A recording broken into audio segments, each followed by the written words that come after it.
মনে করি বরের সাথে গ্যাঞ্জাম ঝামেলা করে কথাই বলবো না, নিজেরই আর ছোটো করবো না।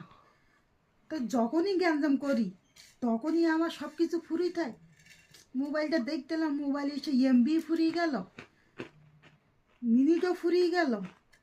এখন শেষমেশ এই যে ছোটো হতে যাবে, সে কোথায় বলবে, আর ভাল লাগে না। আল্লাহ, যখনই গ্যাঞ্জাম হয় তখনই সব কিছু আমার ফুরুতি দাও, আমার বারবার তার কাছে ছোটো করতে দাও, আর ভাল লাগে না। সেই শেষমেশ আবার সে ছোটোই হতেই হবে, করার কিছু নেই। ছোটো হওয়া না কি, কারণ সব কিছু তো আমারই লাগবে, কারো কাছ তো আর চাইতে পারবো না। ওই হইলে সম্বল। কেন যে গন্ডগোল করি বুঝতে পারি না, আমার সমস্যা না তার সমস্যা। যাই, একটু ছোটই আসি।